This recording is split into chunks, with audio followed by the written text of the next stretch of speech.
And imagine for a moment that everything you've lived through, every victory, every loss, every so-called coincidence, has never been the result of chance, but the direct outcome of your own creative power. Yes, within you resides a silent, immense divine force, waiting to be awakened. This text is a key that opens the door to the most transcendent knowledge there is. You are the creator of your reality. Where you place your attention, you place your energy, and where you place your energy, the universe bends to shape your thoughts, your emotions, and your deepest beliefs. Join me on this inner journey inspired by the timeless teachings of Conny Mendez, a woman who transformed metaphysical wisdom into a living art of conscious creation. Here you'll discover that your words are never innocent, your thoughts are brushes, and that each day, knowingly or not, you're painting the canvas of your existence. Prepare to look within, to reunite with your creator self, and to realize that the power you've been searching for has always been within you. This is not just a text, it is an awakening, and it is your consciousness calling you back to remember who you truly are. A divine spark with the gift to create universes through the mind. You're going to laugh, but let me tell you something that happened to me in the kitchen a few years ago. I was about to make a papaya sweet, one of those desserts that turns out finger-licking good. I had all the ingredients measured, the flame low, the aroma filling the house, and then the phone rang. I got distracted. I left the pot unattended for just 5 little minutes. When I came back, the bottom was burnt, and that bitter taste had taken over, the kind you can't get rid of no matter what. What failed? My attention, not the flame, not the recipe, not the ingredients. It was simply that I took my eyes off the process, and that was enough to ruin something that was about to be perfect. That's exactly how life works. Attention is like a magic wand. Everything you touch with it, you activate. If you focus it on what you love, that grows. If you leave it on what worries you, that grows too.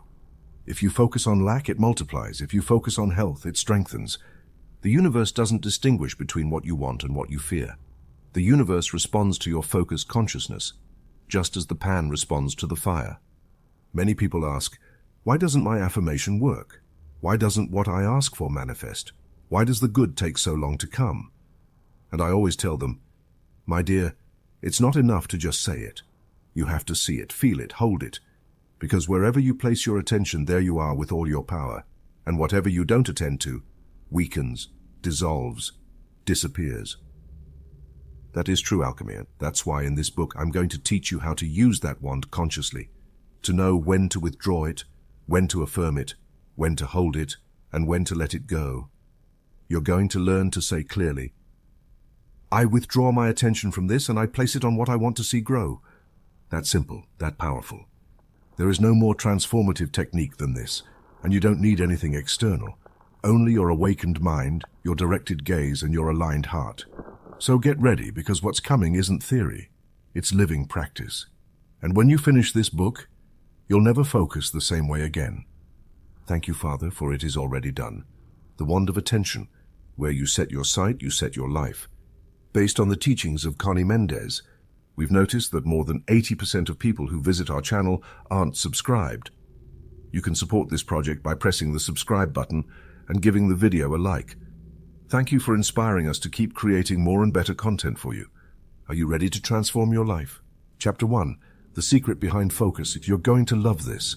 When you grab one of those little round magnifying glasses with a black handle, the kind we used as kids to play detectives or burn dry leaves under the sun, what you're really doing, without realizing it, is a perfect demonstration of the power of attention. Pay close attention here, because this is where one of life's greatest secrets begins to reveal itself. If you move that magnifying glass from side to side, nothing happens. Everything stays the same. But if you pause for a moment, adjust it, and hold it still on a single point, zap, smoke starts to appear. If you keep it steady, fire comes to life. And that little flame doesn't come from the magnifying glass or the leaf or the sun.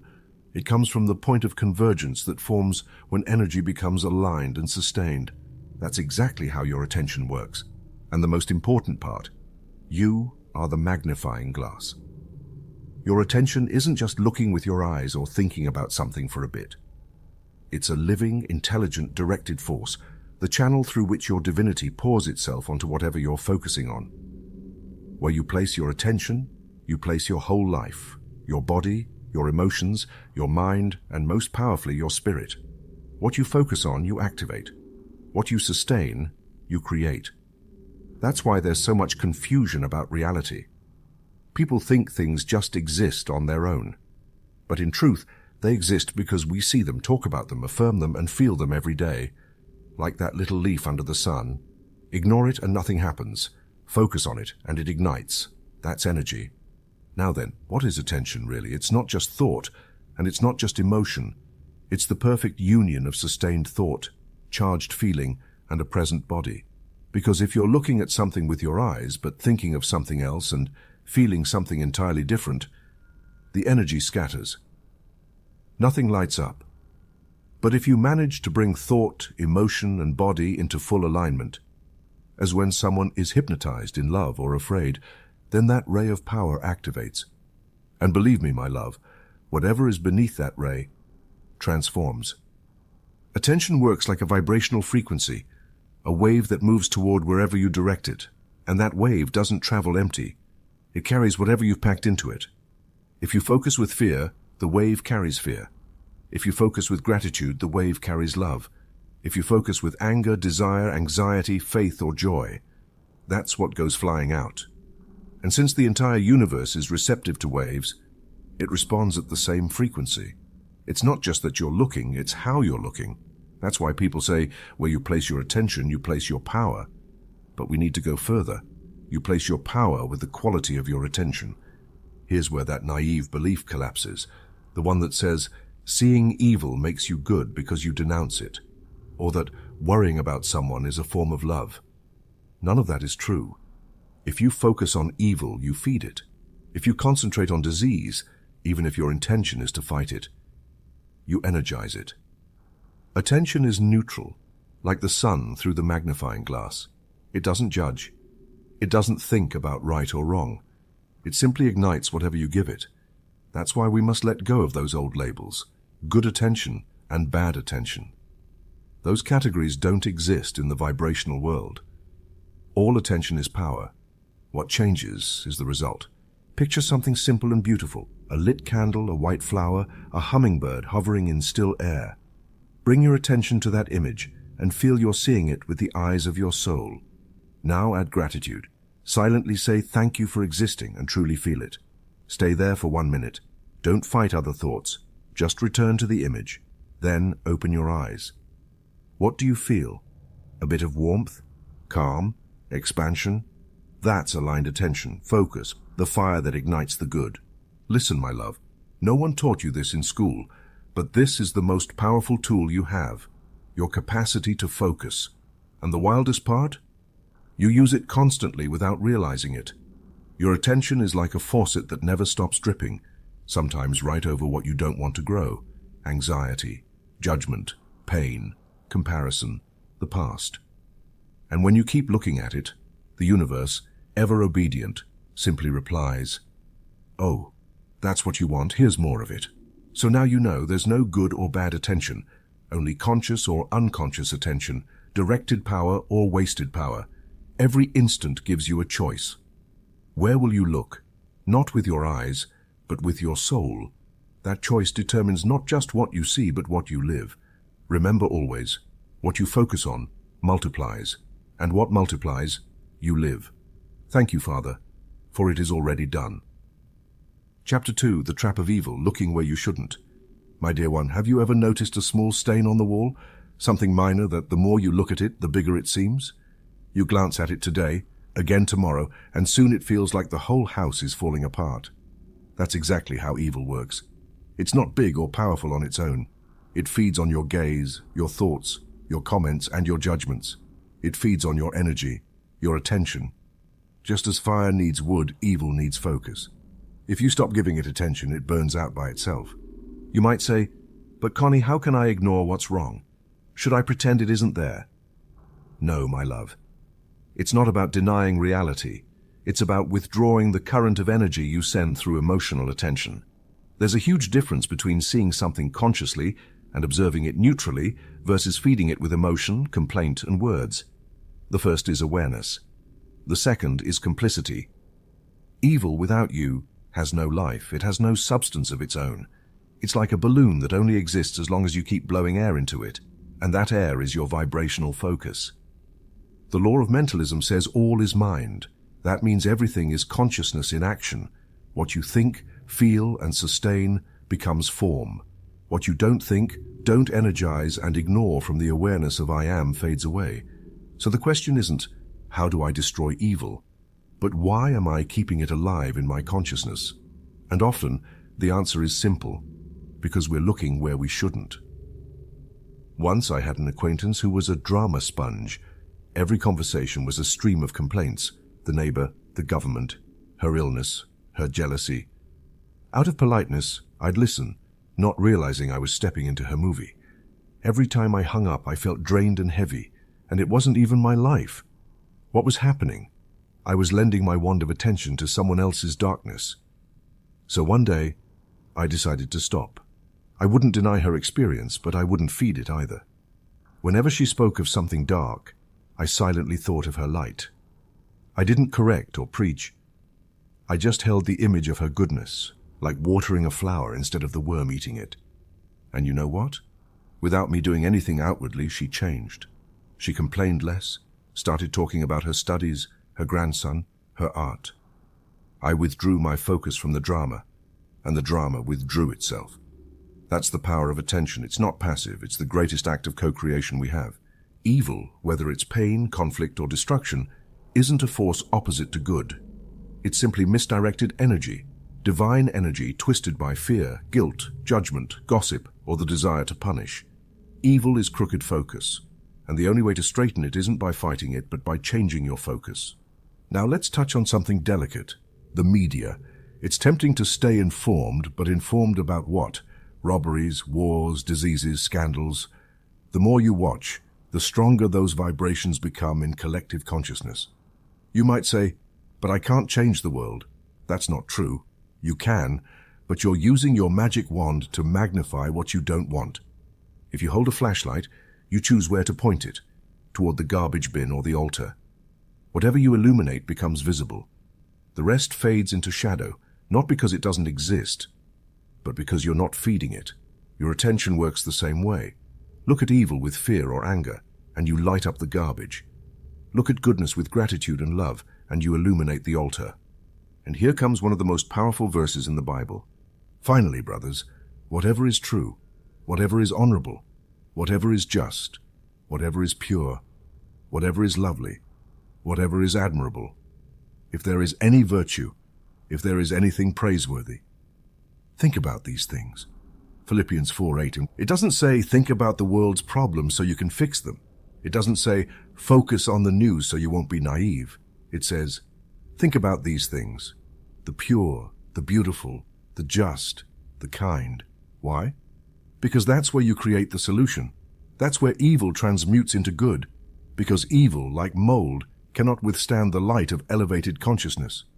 Exercise, 60 seconds, turning the focus. When you feel yourself falling into the focus of evil, bad news, criticism, worry, do this simple practice. Stop what you're doing. Take a deep breath and say, I withdraw my attention from this and place it upon the good. Imagine turning a flashlight toward an image of beauty, health, or harmony. Hold that image for 1 minute. Feel the energy shift, breathe, and end by saying, Thank you, Father, for it is already done. This tiny act is more powerful than 1,000 complaints because you're not running away from the world. You're correcting the focus. That's living metaphysics, not spiritual theory. Before closing, let me leave you with a little home parable. A boy came home upset because a classmate bothered him every day, shouting, pulling his sweater, hiding his notebooks. The mother didn't get angry. She said, each time you see him, look into his eyes and think of his soul, not his behavior. Imagine him as a bright, joyful boy, even if you can't see it yet. The boy obeyed, not really understanding. A week later, the other boy stopped bothering him. One day he even helped carry his backpack. The mother smiled and said, See, son, it wasn't the boy who had to change. It was your attention. My dear, this world is full of ugly things. I won't deny it. But you decide whether to give them power. Attention is like a bank account. Wherever you deposit grows. Don't deposit in evil. Don't invest in drama. Don't put your gold into what you don't want multiplied. Withdraw your attention, not as someone who runs away, but as someone who has graduated from that lesson. And when you don't know where to look, return to Philippians 4:8. That's not just religious advice, it's a vibrational key to conscious creation. And as always, with all certainty, I tell you, thank you, Father, for it is already done. Chapter 3. Goodness as an anchor point. Let's begin this chapter with an urgent correction to the mental dictionary most people carry around. Goodness is not a behavior, nor a moral code, nor a list of commandments. Goodness, with a capital G, is a constructive, creative, vibrant force that uplifts, brings joy, multiplies life, harmonizes the environment, and expands your being. It is living energy, the closest frequency to the divine that you can experience on this earth. And it is there, my dear, where we must anchor our attention if we want to live in tune with the I Am. But there's a common trap, thinking that being good means behaving well. Not at all. Many times, behaving well is just repression, social hypocrisy, or fear of punishment. Goodness does not judge, does not impose, does not demand sacrifice. Goodness is harmony made visible, and you recognize it by one single thing. It produces expansion and joy. That deep breath that fills your chest, that smile that appears for no reason, that quiet peace you feel with yourself and the world. That is goodness. Now let's weave this together with attention. If you already know that attention is the channel through which your divine power flows, then fixing your attention on the good is not a decorative gesture or a self-help slogan. It is an act of creation of the highest order. When you anchor your attention on what is beautiful, elevated, grateful, and full of light, even if you don't fully understand why, you are literally planting seeds of a higher reality. Imagine your attention as a watering can, and in your garden you have two patches of soil. One full of flowers, the other full of weeds. If you water the flowers grow. If you water the weeds grow. You might say, well, the weeds are bigger, I need to take care of them. Wrong. You don't need to take care of what you don't want to multiply. Just withdraw the water, and it will dry up on its own. Goodness grows by itself if you simply hold it with constant attention. Now let me tell you the story of Doña Matilde, a woman I met in Caracas, who was one of those living miracles you never forget. She was diagnosed with a degenerative illness. The doctors told her it was irreversible, that word that makes you want to spit when you hear it. But she listened calmly. She came to see me and said, "Conny, I want to understand this illness. I want to look where beauty lives. Teach me how to look well." And I told her, you don't need to understand it. You just need to turn away from it with elegance and with art. I gave her a very simple task. Each day spend 15 minutes visualizing herself surrounded by a soft pink cloud, warm and luminous, gentle as cotton, tender as an embrace. I told her that this color carries the frequency of divine love, and that if she could hold it with joy, gratitude, and sweetness, that healing energy would begin to move through her body, not as a medicine fighting illness, but as a presence of good dissolving what no longer had a purpose. Weeks passed. Doña Matilde became an expert in visualizing pink. She filled her home with pink flowers. She dressed in pink. She watched happy movies. She cooked in silence. She prayed with gratitude. She didn't talk about the illness. She didn't deny it, but she simply refused to feed it her attention. One day she called me and said, "Conny, the doctors say my body is changing. They don't understand why." And I replied, "They don't need to understand, my dear. Goodness has its own logic. When you hold it steady, it takes care of everything." That is goodness as an anchor, not as an idea, but as a living force. Now ask yourself, where is your attention during the day? On complaints, fears, worries, or on birdsong, delicious food, a kind touch, the air you breathe? Goodness is always present. We simply don't look at it. Here's a simple formula to know where you stand. If you feel tense, restless, judgmental, or closed, you've disconnected from goodness. If you feel light, serene, open, and loving, you're anchored. You don't need holiness, you need discipline, kindness, and a little spiritual good taste. Because goodness, my darling, is also a matter of taste. Some people are addicted to drama only because they've never tasted how delicious it is to live in inner peace. You have to educate your vibrational palate, like someone learning to enjoy fine tea after years of soda. Exercise of visualization, the pink anchor of goodness. Sit or lie down in silence, keeping your spine straight. Close your eyes and take 3 deep breaths. Visualize a soft, luminous pink cloud above your head. Let that cloud slowly descend, wrapping you like a warm mantle. Feel your whole body soaking in that color, your skin, your organs, your thoughts. Repeat mentally, I am attention anchored in goodness, and only goodness can manifest in my life. Stay in that feeling for a few minutes. Then open your eyes and say, thank you, Father, it is already done. Do this at least once a day. It takes no more than 5 minutes, like watering your soul with holy water. And if you can, hold that state while cooking, driving, or walking. That's what I call living with floating awareness in the good. It doesn't mean you ignore the rest. It means you've chosen your vibrational home, and from there, everything looks different. To close this chapter, remember something simple yet rarely practiced. Whatever you want to see in your life, look at it more. Look at it with love. Look at it with joy. Look at it with intention. And withdraw your attention from everything you no longer wish to see, not out of cowardice, but out of mastery. Goodness doesn't need to fight. It only needs space. And that space is created by you. With your attention focused like a lens, like a watering can, like a lantern that never tires of shining, you decide every single day which reality you will give life to. And I tell you, with all the faith in the world, thank you, Father. It is already done. Chapter 4, the muscle of focus.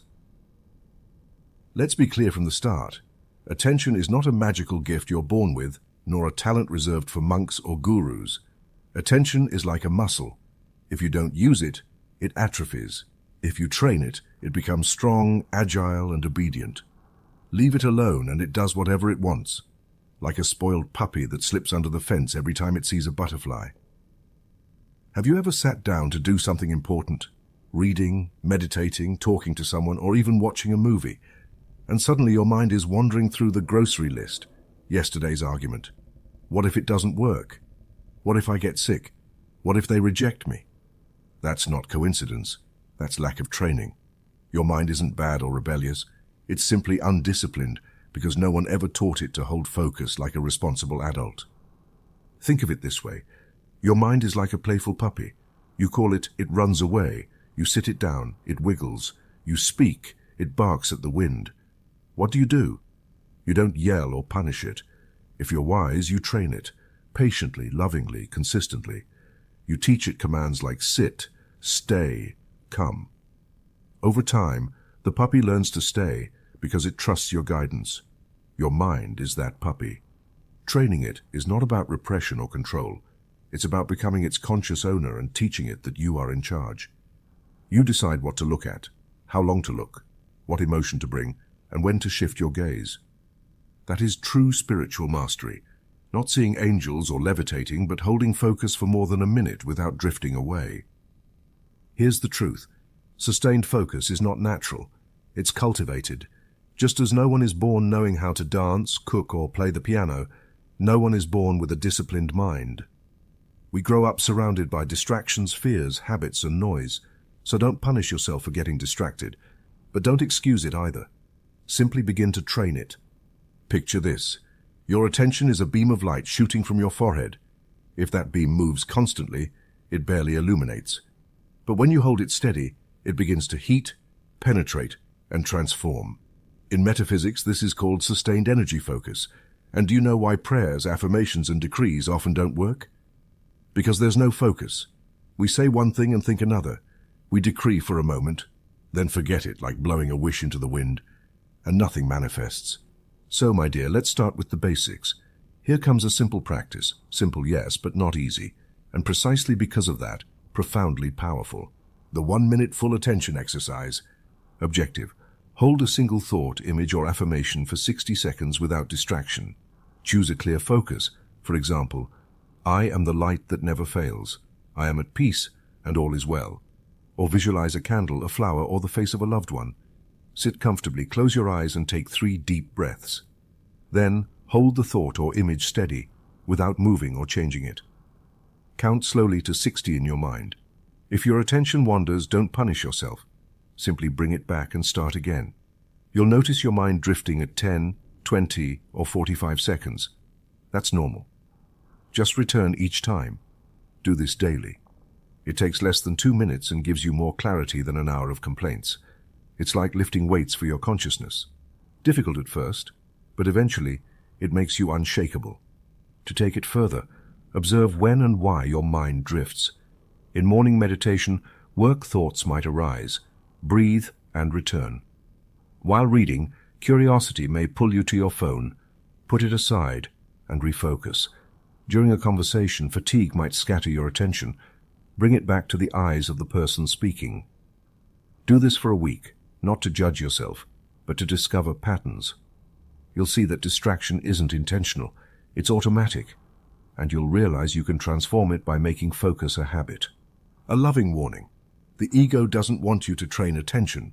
Why? Because the ego, like a spoiled child, feeds on distraction. It loves when you jump from thought to thought, worry about what hasn't happened, or repeat what no longer serves you. As long as you're distracted, it runs your life unseen. So when you begin to train your focus, the ego will resist, whispering, "It's boring. You don't have time. You already know this. Do it tomorrow. Don't listen." It's just the puppy whining for the sofa. It's not suffering. It's testing your will. Respond with gentle firmness. Not now. We are focusing. If you can hold your attention, even for short intervals, you'll see immediate changes in your energy, mood, clarity, and creative power. Sustained attention is like a laser. It cuts through fog, melts fear, and transforms reality. I don't say this because I read it. I say it because I lived it. I trained my mind like taming a wild horse, and now I ride it with joy. It still gets distracted, but it no longer drags me away. I bring it back, and that, my dear, is an act of self-love beyond measure. Remember this phrase as your mantra. My attention is my power, and I direct it consciously. And with that, as always, thank you, Father, it is already done. Chapter 5. What are you paying attention to without realizing it? My dear, now that you understand how attention works as a creative wand, that focusing is choosing which part of reality you nourish, it's time for an uncomfortable but necessary discovery. You are paying attention to many things without realizing it. While you're busy with breakfast, work, social media, the weather, or others' opinions, your energy flows silently toward what you do not want, what doesn't uplift you, and even what you don't intend to maintain. The worst part, you don't even know it. I call this zombie attention. It's not bad or foolish. It's simply on autopilot, like a refrigerator running when no one's home. And here's the shocking truth. Unconscious attention has as much power as conscious attention. It keeps creating, even when you're not aware. Let's look at everyday examples. I had a neighbor, may God bless her, who never missed a single gossip program. From 9 a.m. to 3 p.m., her TV was an altar to scandal. Who left whom? Surgeries, celebrity drama. She said it distracted her, and I thought, yes, but it also drags you. Paying attention to judgment, mockery, drama, or emotional poison isn't passive, it's absorbing. It's like sitting by an open dumpster because you enjoy the view. You may not touch it, but you breathe it in, and it changes your mood, thoughts, and consciousness. Later, without knowing why, you feel tired, critical, frustrated, and blame the weather. That's how subtle the trap is. Everything must come into awareness, not to create paranoia or self-repression, but to choose from love, not habit. Think about your day. How often you dwell on what you don't want, complain without realizing it, check your phone for nothing and find fear, envy, or anger, or repeat mental stories of victimhood, scarcity, or guilt simply because they play automatically. You are paying attention without knowing it. You are sowing without intending to. To see this clearly, let's do a small self-test, not for scoring, but to illuminate what was dark. Personal test. What am I paying attention to without realizing? Answer honestly as it really is. First thing upon waking, A, give thanks, B, check phone, C, think about problems. Daily news consumption, A, none, very little, B, just enough to stay informed, C, all day unconsciously. Alone thoughts, A. Joy, B. Tasks, problems, C. What could go wrong? Conversations, A. Inspiring, joyful, B. Neutral, informative, C. Complaints/criticism/comparisons. Emotional influence from others, A. Very little, B. Quite a lot but manageable, C. A lot. I absorb outside states. If most answers are B or C, there's no need to worry. This is simply awareness.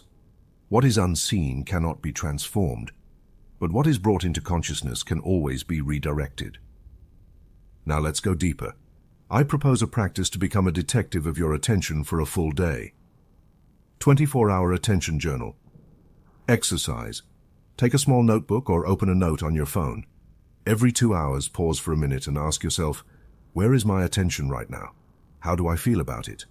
Does this expand or contract me? Do I want to keep giving it energy? Write without filtering. At the end of the day, review your notes and ask, how much of this did I choose consciously? How much was automatic? What can I change tomorrow? I promise you, this exercise is worth more than 1,000 spiritual retreats. There is nothing more spiritual than becoming aware of yourself. Not to punish yourself, but to take the reins. Not every thought is truly yours. Some were implanted, inherited, or repeated because you saw them at home, school, or on the street. But if your consciousness is awake, you can choose not to adopt them anymore. You can say, thank you for your service, but I no longer need you, and release them with love. A simple rule. Any thought that does not make you feel bigger, freer, more loving, or more alive does not deserve your attention. It's not about truth or falsehood. It's about whether it elevates you or sinks you, brings peace or takes it away, inspires or overwhelms. That is the measure. Returning to my neighbor, one day I asked her if she ever got tired of hearing the same scandals on TV. She said, "It makes me feel accompanied." Then I understood. She didn't want gossip. She wanted to feel less alone, but she had learned to cover her need with poison. So I suggested, what if you play soft music instead? What if you put flowers on the table? What if you call someone to talk about beautiful things? Gradually, she realized she could attend to what she wanted instead of what she didn't want. She didn't change overnight, but she started choosing, and that is the key. Your attention is an investment. Do not give your energy to what you do not wish to sustain. Every thought is a seed. I choose to plant only what I want to harvest, and as always, with a smile, joy, and certainty. Thank you, Father, it is already done. Chapter 6. Attention as the Magnet of Destiny. Now, my dear, we are about to enter one of the greatest, and at the same time simplest mysteries of human life. You do not live what happens to you. You live what you focus on. Plain and simple, no unnecessary mysticism.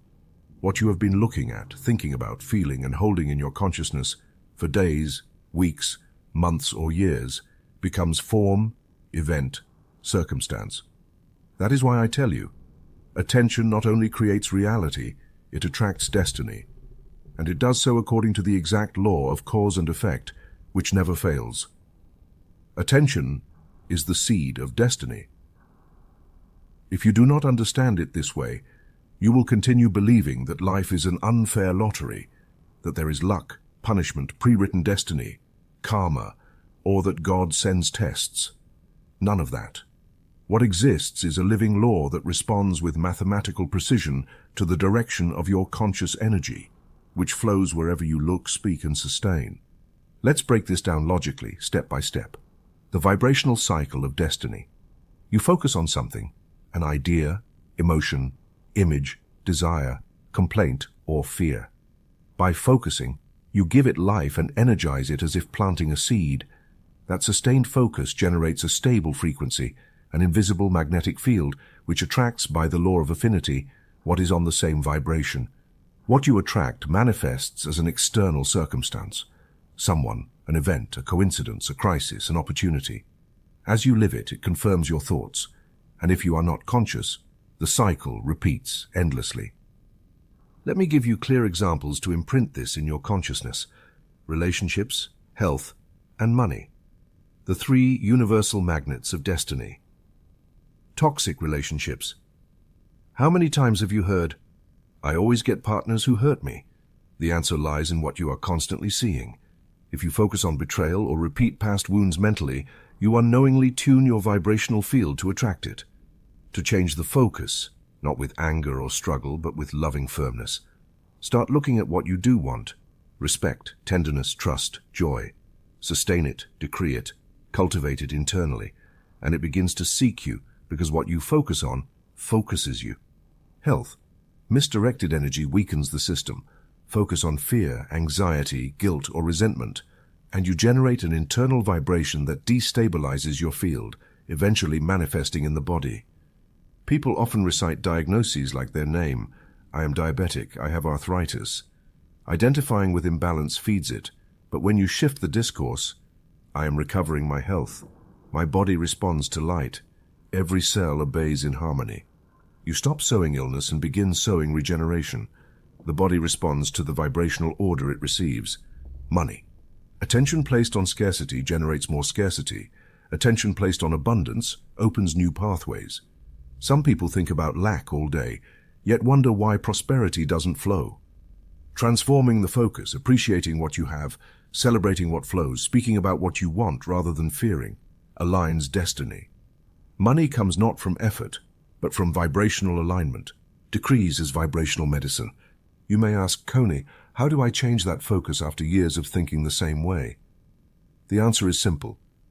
Use your words as a reset tool. That is why decrees exist, not as pretty phrases to decorate the day, but as vibrational commands that reprogram your mental and emotional field. When your field changes, your destiny changes too. Here are some powerful decrees to reorient your attention and plant a new destiny. Use them upon waking, before sleep, or whenever you notice yourself slipping into old patterns. I am attention fixed on what I wish to see manifested.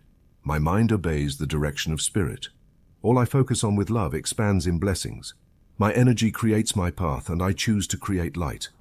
I withdraw my attention from all I do not want to experience and place it on what I do wish to live. Repeat them with feeling, intention, and firmness. Do not make them hollow prayers. Let them be an act of inner governance, because that is what decrees are for a conscious being who has decided to stop living reactively. Here, my dear, we return to the central teaching of this chapter. Your destiny is not guessed, it is cultivated. You cultivate it with your focus. What you water grows, what you ignore withers. What you feed defines you. What you bless blesses you. There is no punishment, no chance, no hidden demon. There are laws, and you are their executor. So today, with this clarity in your hands, choose to look only at what deserves to become your future. And if your focus drifts, it doesn't matter. Bring it back, again and again. Each time you return, say with joy, "Thank you, Father, it is already done." Chapter 7. The I Am and the Wand of Power. Look, my dear, if this entire book could be summed up in one sentence, it would be this. Where you place your attention, you place your power. And if I were allowed a second line, I would add, when you place your attention from the I Am, your power becomes invincible. Here, we are not just talking about mental concentration, meditation techniques, or controlling thoughts as if training an emotional robot. We are talking about the conscious activation of your divine presence, the living flame within you that needs only recognition, invocation, and use. That presence is called the I Am, the true holder of the wand of your attention. The I Am is not a word game or a pretty phrase. It is the awareness of God individualized in you. It is not an outside God, nor a spirit up there, nor an entity that judges or rewards. It is the absolute power of the good manifesting through you. When you say I am consciously, you are invoking the substance of spirit in action. Here I am. I am one with the principle. You are activating the purest creative current that exists. What follows that I am is crucial. If you say I am sick, you fix the illness. If you say I am poor, you decree scarcity. Your focus determines the expression of divine power. Here is a subtle but vital distinction. The ego also focuses, but from lack, comparison, urgency, and fear. It focuses on what is missing or threatened. Yet this force has no sustaining power because the ego has no creative substance. It only recycles old thoughts and emotions. The I Am, on the other hand, creates from source, from totality, from what is unseen but already exists in pure vibrational form. Focusing from the I Am is the highest form of attention. It does not seek to manipulate the world, but trusts in creation itself. This is the true wand of power. To shift your focus to the I am, try the daily practice called the I am focus shift exercise. Sit in silence, place your hands on your heart, breathe deeply 3 times, and say mentally, I am the presence that observes. Visualize layers of presence, I am above, the higher self radiant and glorious, a cord of light connecting you, and below, you, here and now, recognizing the connection. Repeat, I am not this body, this emotion, or this thought. I am the presence that directs attention where it desires to create. Then choose an aspect to manifest, health, peace, clarity, and declare it consciously, I am perfect health in action now. Or, I am divine intelligence guiding this matter. Remain there, feel the vibrational field shifting, and finish. Thank you, Father. It is already done. Practice consistently. Treat it like training an antenna to stop picking up interference, because you are reprogramming your focus toward the divine. When this becomes your center, you no longer act from need, but from certainty. Personal experience taught me the power of focusing from the I am. When I first began practicing these teachings, saying I am this, I am that felt strange, like I was pretending to be powerful. But one day, in a very difficult financial situation, I decided, either I sink into fear or I rise in presence. Standing in front of the mirror with tears in my eyes, I firmly said, I am the abundance of God in action right now, repeating it not to convince myself but to tune myself. 2 days later, unexpected help arrived. Someone I had helped years earlier appeared with a check in hand saying, This is for you, you will not refuse it. Not coincidence, not mere vibrational response. My sustained attention from the I am activated a dormant reality. From that day I understood, it is not about praying beautifully or reciting decrees like recipes. It is about being in presence while you focus. When you focus from the I am, your words become creative. Your body responds with healing. Your environment reorganizes. Solutions arrive effortlessly. People change or move away.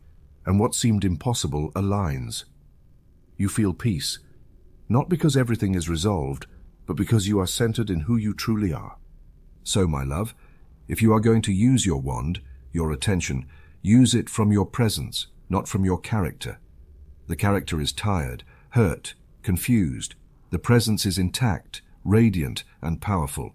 And if you forget, stop, breathe, and say, I am who I am. That alone brings your focus home.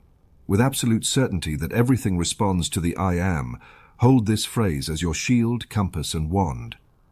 I am the divine attention that sees only what is true, perfect, and real. And as always, my dear, thank you, Father, it is already done. Chapter 8. The Environment as a Mirror of Focus. Now we are entering a truth that can be hard to digest at first, but once you understand it, it liberates you like nothing else. Everything you see outside is a reflection of what you hold inside. That radical, that clear, that liberating.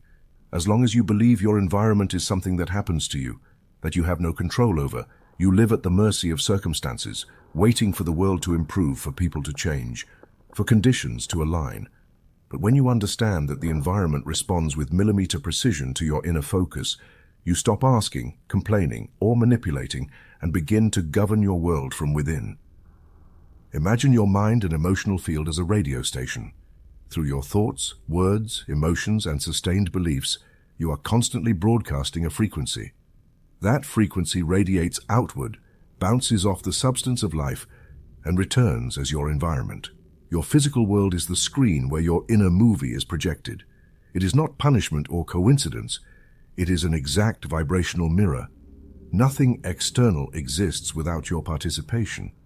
Even unconsciously, you sustain it with your attention, reactions, or emotional identification.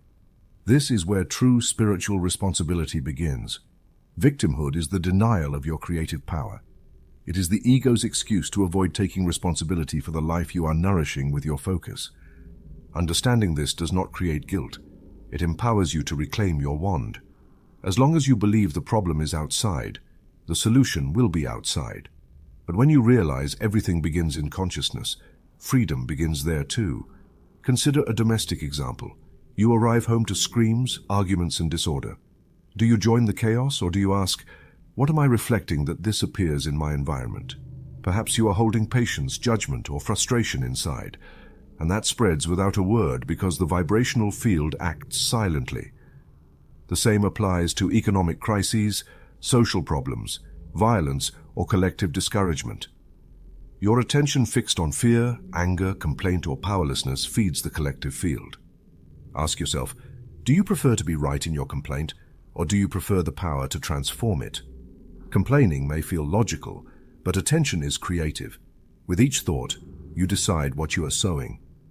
Vibrational mirror exercise. Here is a revealing exercise that requires only your willingness. Choose an external situation that bothers you, at home, work, or in your surroundings. Describe it honestly. What do you see? What irritates you? What do you judge? Then ask yourself, what part of me is in vibrational affinity with this? What similar emotion am I holding silently?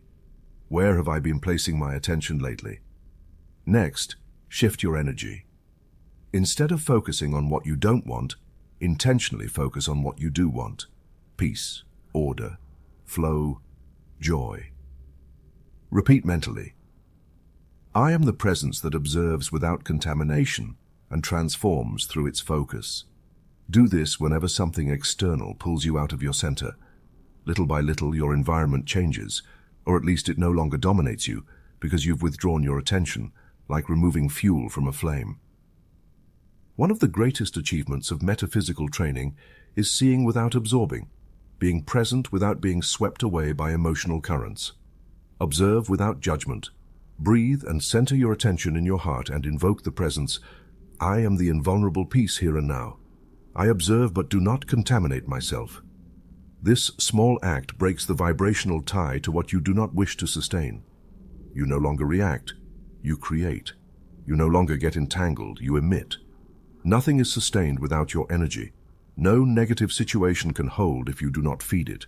It may exist, but it has no power over you and will eventually disappear if no one gives it attention, because negativity has no life of its own. It lives on what you give it. Ask yourself honestly, what reality am I giving my attention to? What situations am I feeding with complaint? What dramas am I perpetuating with interest? What relationships am I reinforcing by focusing on lack? When you see it clearly, withdraw your energy. Do not fight, judge, or explain. Simply release and refocus on what you want to see. Harmony, love, solutions, beauty. Like a gardener removing weeds and planting flowers, you transform your world. Everything outside is not the world, it is your world, responding precisely to your focus.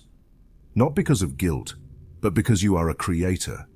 Not because you asked for it, but because you sustained it. From your clear and loving center declare, I am the divine attention that transforms everything it observes, with my heart anchored in that living truth. Thank you, Father, it is already done. Chapter 9. Discipline without repression. Now we are touching on a critical but delicate point for anyone walking the path of consciousness, the difference between discipline and repression. There is a fine line between training with love and punishing yourself internally. If we don't see that line, we risk using attention like a spiritual whip, demanding perfection, scolding ourselves for every distraction, and fighting the mind as if it were an enemy. None of that is necessary. Firm attention is not tension, rigidity, or inner violence. It is softness with direction, like a river flowing powerfully without losing its form. Many confuse discipline with self-punishment, strict rules, or harsh demands, the ego's imitation of willpower without understanding. True discipline in metaphysics is love with consistency. It is a firm decision sustained over time, repeated gently until it becomes habit. It guides the mind like teaching a child to walk, with tenderness, patience, and a loving hand. Repression, on the other hand, blocks energy, hides it in the unconscious, and eventually causes overflow. People who repress may seem controlled but live tense, get sick, explode, or carry unnecessary guilt. Mastery is not repressing. It is understanding and guiding the mind wisely, like practicing wrong notes on an instrument until they are tuned. Imagine the mind as a garden. Remove weeds calmly and plant beauty in their place. Or as a 5-year-old child, you don't punish them for distraction. You patiently teach them again and again. Educating attention requires gentle firmness, respect, and gratitude for noticing distraction. Think of it like cooking a stew. You cannot rush it, leave it unattended, or turn up the heat too high. It must be stirred with care, adjusted, and watched patiently. Discipline in consciousness is consistency, loving attention, and a maternal decision, not rigidity or urgency. Every mind gets distracted, even mystics. What matters is returning each time, faster, more naturally and more kindly. Practice of inner kindness. Whenever your attention wanders or you judge yourself, pause without tension, breathe, place your hand over your heart and say silently, "It's okay. I got distracted, and I return with love." Smile gently and redirect your attention where you wish, effortlessly, like looking at a flower you love. Repeat as needed. Each return becomes faster, lighter, and more natural. This is true spiritual progress, the grace and lightness of coming back, not the effort of rigidity. Analogies to cultivate a healthy relationship with attention, like caring for a pet. You don't leave it alone all day or punish it for mischief.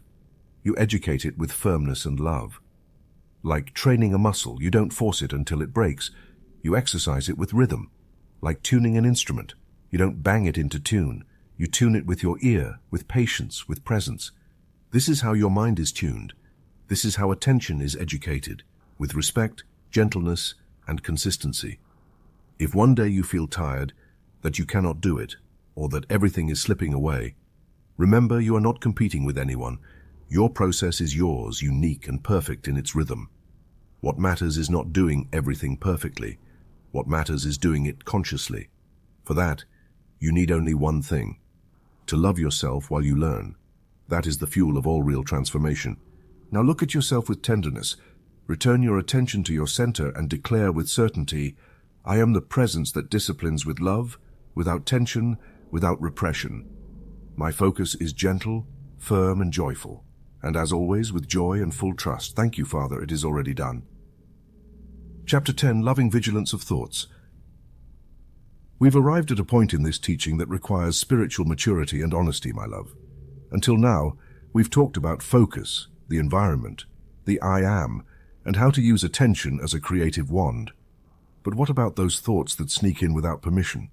The ones that linger, draining your energy, the internal voices you never invited yet sit at your table anyway, criticizing, fearing, doubting, and taking your peace as if it were free.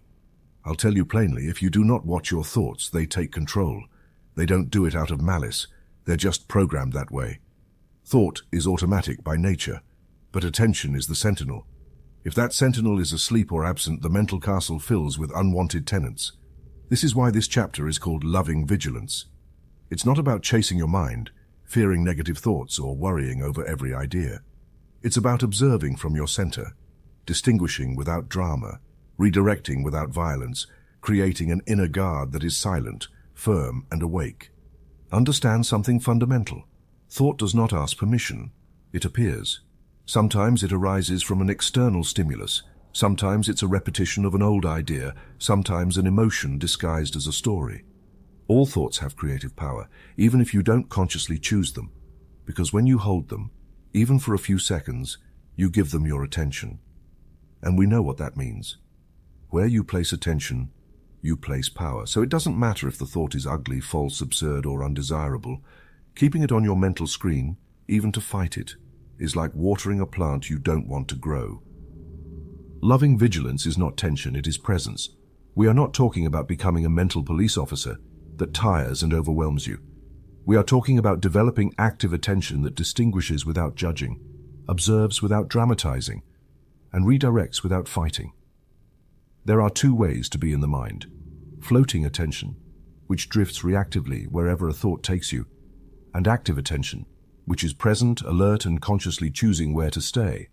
Most people live in floating attention, carried away by any thought, unaware they are antennas for old memories, foreign ideas, or undigested emotions. Active attention intercepts the thought before it takes the helm, and when it detects something it does not wish to sustain, it does not fight, blame, or panic. It simply says, "I do not choose to feed this. I choose something else." I will now give you a simple but effective system to develop inner vigilance without falling into obsession or mental fatigue. Practice it for a week, and you'll notice the difference. First, The mental logbook. Get a small notebook or open a note on your phone. Each time you notice a repetitive, negative, or useless thought, write it down. Type of thought, how it made you feel. Do not analyze, just record. At the end of the day, review not to punish yourself but to observe patterns. You'll see certain thoughts appear in the same moments, places, or in response to the same stimuli. Once you see it, you can interrupt the cycle. Second, the 60-minute alarm. Set a phone alarm every hour. When it sounds, pause for 30 seconds and ask, what am I thinking? Does this deserve my energy? Do I want to continue it or redirect it? If you decide to redirect, use a short decree as a reset button. I am the master of my mental focus. My thoughts obey my presence. I choose thoughts that expand me. Perfection is not required. The goal is creating the habit of interrupting inertia. Over time, the mind stops dragging you and begins to obey. Third, the interruption decree. Some thoughts are persistent like mosquitoes. When you detect a repetitive, draining thought, say internally, let this energy be cut and dissolved. I am the only power acting here. Speak from inner authority, not anger. You are reminding the mind who is in charge. Thoughts will escape. That's normal. The mistake is not thinking something negative but staying stuck and believing you cannot change it.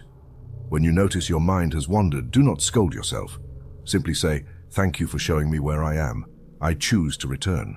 Return without drama, guilt, or stress. The liberating principle, your mind is not you. You are the one who observes it, and you can choose to release it. The mind is a tool, not your identity. When your attention becomes a loving sentinel, the mind stops ruling you and begins to serve you. Every time you feel dragged, blocked, or sabotaged by a thought, breathe and affirm. I am the presence that thinks clearly, chooses wisely, and focuses with love. I watch my thoughts without fighting, without blame, without giving away my energy, with the certainty that comes from knowing who I am. Thank you, Father. It is already done. Chapter 11, How to Hold the Good in the Midst of Chaos.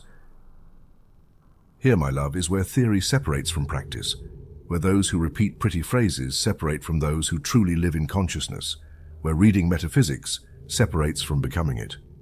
It's easy to hold the good when everything is calm, blue skies, flowing money, shining health, laughing children. But what happens when the world wobbles? Bad news arrives, bodies ache, someone leaves, headlines scream tragedy, the phone rings urgently, or the night feels endless. Where do you place your attention when everything shouts fear, loss, and uncertainty? This is urgent, because attention is a spiritual lifeline. Those who hold the good amid chaos have conquered true inner mastery. And this is not about denying reality or closing your eyes to pain. It's about not handing the helm of your ship to the storm. Chaos is not more powerful than your attention. Chaos has no power by itself. It becomes strong only when you give it sustained attention. The more you observe it with fear, anguish, or helplessness, the more you feed it. And what you feed grows. The world will show you difficult images, you cannot avoid that. But you can choose where to hold your consciousness. The secret is not changing what happens, but not changing yourself in response. When, in the midst of a crisis, you hold the certainty of the good, reality begins to reorganize according to your vibration, not passive magic, but a natural response to a centered consciousness. I want to share a real case.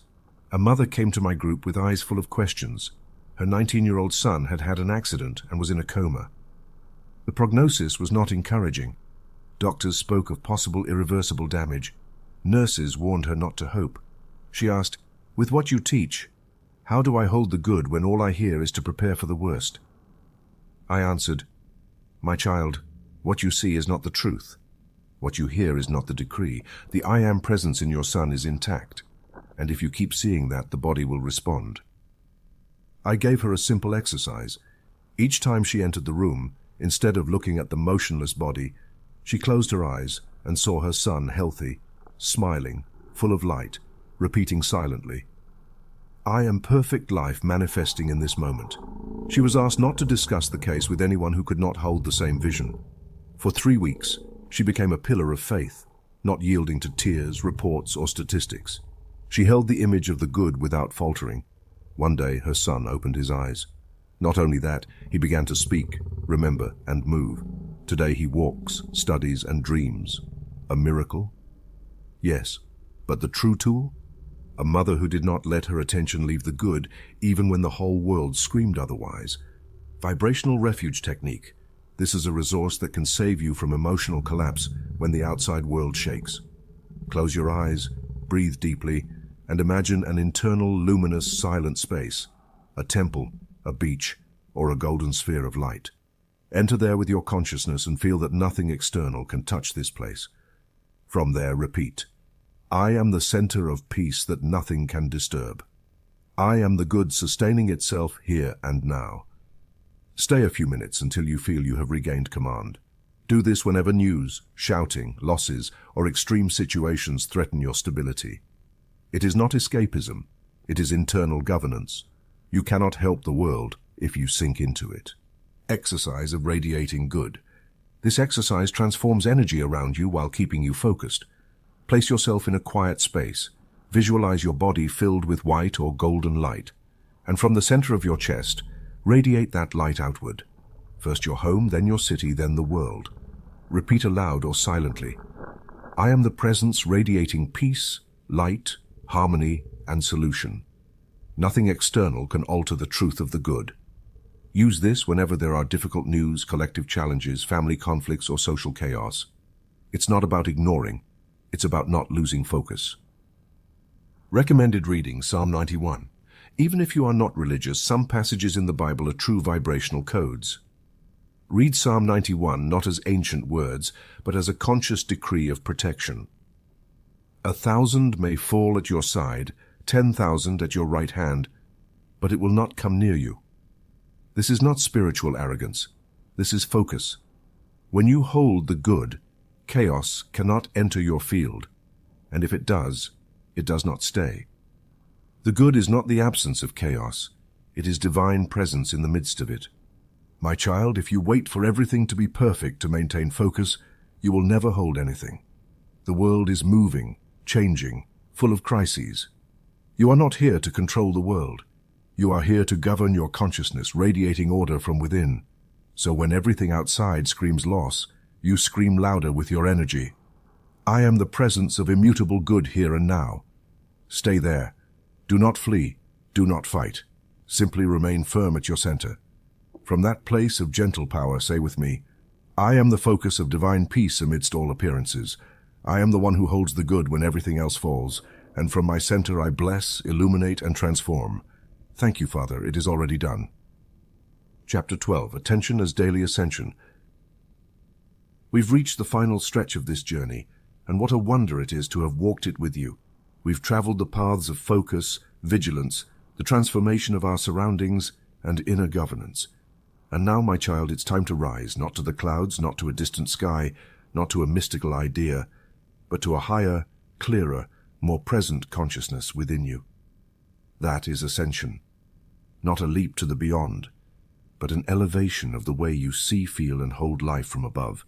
The most direct tool for this, yes, you guessed it, is your attention. You don't have to wait until death, wear white robes, or attend ceremonies. True ascension is a daily, continuous act. Every time you choose to see from a higher place, you are ascending. Living above is not escaping the earth. It's not about rejecting the world or pretending pain, confusion, or matter do not exist.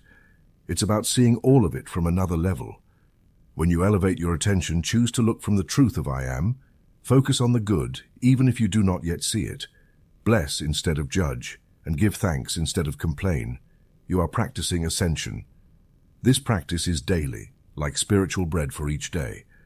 A sustained vibrational state that elevates your experience, even if nothing external changes immediately. The world will not let you ascend. You must choose it. Here is something you must know. The world will not applaud you for staying high. It will tempt you, distract you, test you, because that is its job. And yours? To hold the focus without descending. You can be surrounded by asleep people, ugly news, low energies, and still live elevated. Not from pride, but from peace. Not from escape, but from vision. Not from contempt, but from understanding. It's like walking with your feet on the earth, but your heart in the sky. And my love, that is not just possible, it is necessary. Many people believe that prayer is closing your eyes and repeating formulas. Let me tell you something they may not have told you. Your sustained attention on the elevated is a constant prayer. When you focus on the noble, the beautiful, the true, choose thoughts of gratitude, refuse to dwell in fear, and discipline yourself with gentleness to see with the eyes of the soul, you are praying. That prayer needs no words. It becomes your vibration, your inner fragrance, your life frequency. From there, blessings are attracted naturally, like butterflies drawn to flowers, effortlessly, without begging, by the law. 7-day plan for conscious focus. Now something practical. A weekly plan for daily ascension so you can practice it, live it, and make it flesh and consciousness. Day 1. Observe without judgment. Every time a thought of criticism or judgment arises, replace it with, I am the one who sees from truth. Day 2. Specific. Gratitude. Make a list of 10 things you are grateful for with focused attention. Do not repeat the usual things. Feel each as if experiencing it for the first time. Day 3. Attention to the body. During the day, focus on feeling your hands, feet, and breath. Anchor your attention in the body as a temple, not a machine. Day 4. Vigilance of words. Commit not to complain, speak of the past, or repeat bad news. Say only what elevates. If you cannot elevate, remain silent. Day 5. Visualization of the good. Take a situation that is unresolved and focus it with light. Visualize the good manifesting as if it were already done, repeating, I am the visible solution here and now. Day 6. Conscious irradiation. Think of someone you've struggled to forgive or someone who needs light. Radiate them with your loving attention. I am the presence that blesses. Day 7. Review the path. Write what changed in your attention over the week. Observe without judgment. Give thanks for progress and say, I am the way, the truth, and the life. Focused gratitude journal. I also invite you to keep a special journal, not to write everything that happens, but to record what you chose to focus on consciously, where you maintained attention despite chaos, which thoughts you redirected, where you saw beauty instead of complaint, and which decrees you used with firmness. This journal is your personal book of ascension for bringing consciousness into the here and now. When you read it a month, a year, or 10 years later, you will see how attention transforms more than 1,000 efforts. Ascension is not flying, it's seeing from higher. As I close this book, I want to gift you this final understanding. You did not come to this world to fight the shadow. You came to ignite the light. You did not come to convince anyone. You came to live so high that others want to rise too. You did not come to renounce matter. You came to spiritualize it with your gaze, intention, and focus. And that focus, my child, is your tool of daily ascension. It is not just for Sundays, retreats, or temples. It is for when you wash dishes, read the news, speak with your mother, walk to work, when everything seems ordinary. That is where elevation happens, not above here. So now, with all your heart, with your fully awake soul, with all you have practiced, learned, released, and transformed, say with me with the certainty of one who has ascended and does not descend. I am the elevated attention walking on earth with a skyward gaze. I am daily ascension in action. I am the presence that chooses to see only truth, good, beauty, and light. And this is what manifests. And with a serene smile, with the living flame of the heart alight, I tell you, as always, as never before, thank you, Father, it is already done.